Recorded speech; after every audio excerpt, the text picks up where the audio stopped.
Et s'il existait une Coupe du Monde du dérapage contrôlé, ils en seraient les champions incontestés. Plus de 10 ans après Taxi 4, le duo marseillais se reforme toujours dans la même voiture, mais avec d'autres héros, un tandem que nous accueillons ce soir sur ce plateau. Franck Gastambide et Malik Bentala, bonsoir. Alors je disais que je vous accueillais sur ce plateau, mais vous avez aussi des plateaux avec vous. Oui, parce que vous savez, quand on a dit à notre famille qu'on faisait le JT de 20h de TF1, ils nous ont dit on ne peut pas venir les mains vides. Alors moi je suis de Melun, je vous ai apporté du brie de Melun. C'est gentil, on va le goûter après. Celui-là est un peu fort, hein, en revanche. Voilà. D'accord. Je ne sais pas que dans mon jardin il y avait des macroutes, donc je vous ai ramené des macroutes. Et de manière à ce que vous les goûtiez, mais il faut aller au sport après, c'est 14 000 calories jour. C'est ce que j'allais dire, entre le fromage et les desserts, c'est pas très marseillais tout ça, parce que le Taxi 5, comme les autres taxis, se passe évidemment à Marseille. On va en parler tout de suite, mais on va d'abord regarder quelques images de ce film qui sort donc le 11 avril.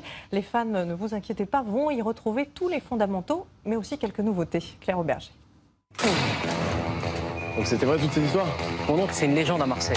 Un nouveau duo ressort du garage, la fameuse Peugeot customisée. Bah le gars a calé là. Mais c'est toi qui me stresse, tu me mets la pression aussi là, s'il te plaît, je me concentre mal après. Bon, je prends le volant. La pression, ils l'ont, c'est sûr. Souvenez-vous, c'était il y a 20 ans. Ça t'intéresse de voir comment on mène un véritable interrogatoire? Le premier opus de la saga Taxi. J'ai plus de munitions là. Mais c'est pas très grave, ça fait une plombe qu'ils sont partis. Sami Nasseri, Frédéric Diffenthal.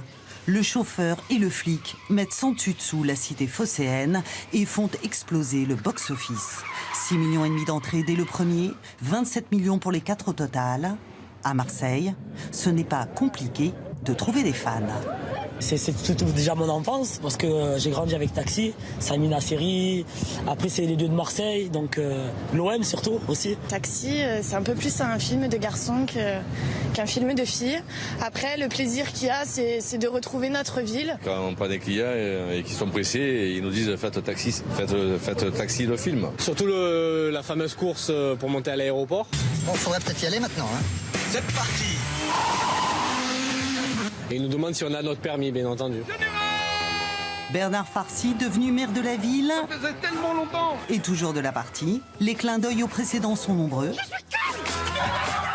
Et les ingrédients à base de tôle froissée sont les mêmes. Tu braques là, boum, tu jettes ton sac, tu vois?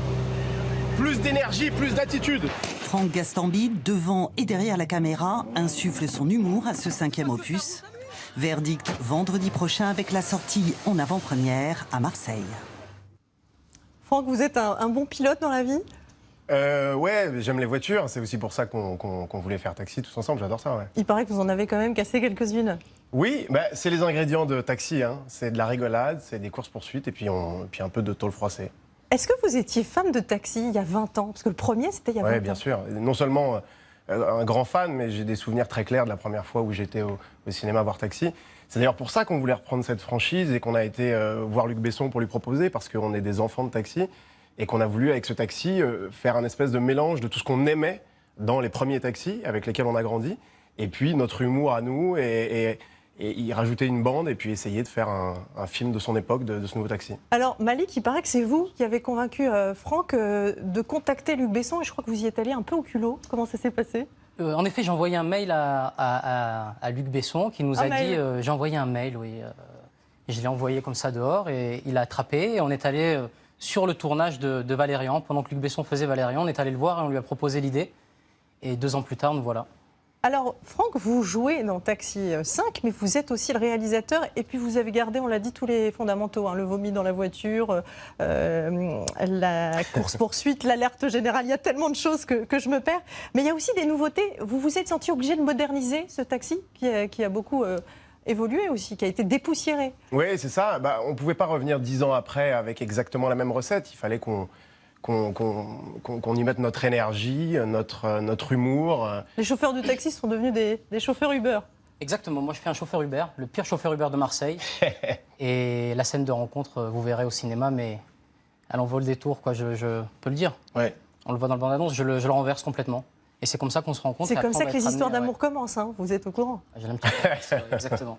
Mais j'ai envie de témoigner à visage découvert. Alors, puisqu'on parle d'histoire d'amour, on a échangé le couple Daniel et Emilien par le couple Eddie et Sylvain. Et puis les rôles se sont un peu inversés. Expliquez-nous, Malik, comment ça fonctionne maintenant? Les personnages sont assez proches de ce qu'on est réellement dans la vie. Et c'est vrai que c'est la force de Franck. Lorsqu'il écrit, il m'écrit des rôles sur mesure. Et là, je suis un piètre pilote. Et dans la vie, je ne sais pas conduire également. Pas très courageux, non Pas plus. du tout. Lâche, piètre pilote. Et c'est exactement Eddie. Mais Eddie ressemble beaucoup à ma personne. Ouais. Et Sylvain? Qui est-il, Sylvain?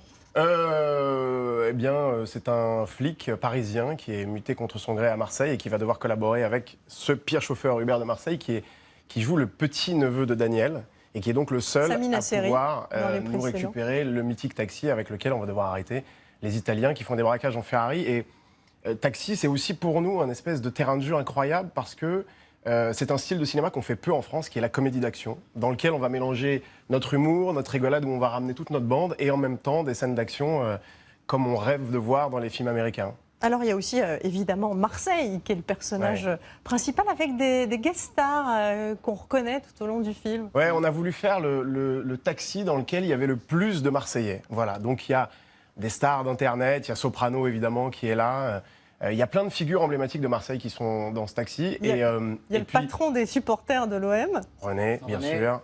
Et puis ce qu'on a un peu embêté les Marseillais l'été dernier quand on a tourné ce film, parce qu'évidemment, il a fallu bloquer des axes, il a fallu bloquer des routes dans tous les sens à Marseille. Donc c'était pour les remercier. Pour les remercier, le film sortira avant tout le monde à Marseille le 7 avril, et puis dans toute la région marseillaise.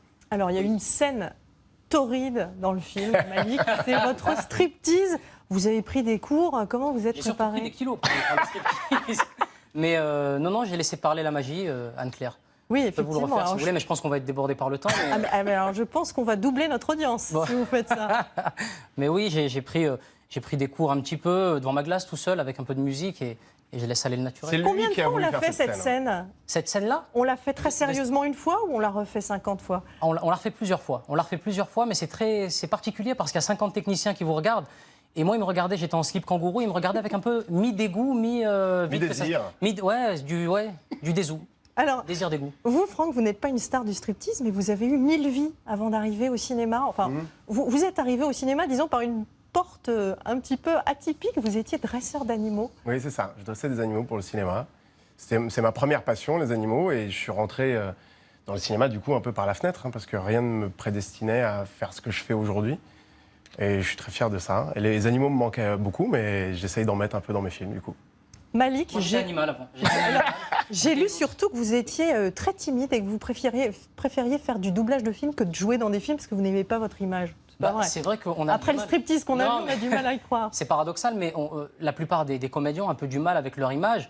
Et j'ai eu la chance de pouvoir doubler un dessin animé de Disney qui s'appelle Monstre Academy, aux côtés de Catherine Deneuve. Et c'était un exercice jouissif parce qu'on est caché derrière le personnage. Mais bon, quand on tourne avec Franck, on est obligé de faire quelques concessions, notamment un slip et un striptease. Une nouvelle déclaration d'amour. En tout cas, merci beaucoup à tous les deux d'être venus ce soir. Vous continuez, votre one-man show en tournée. Et puis le film sort évidemment à l'Olympia en octobre, si vous voulez venir, Anne-Claire. Avec plaisir.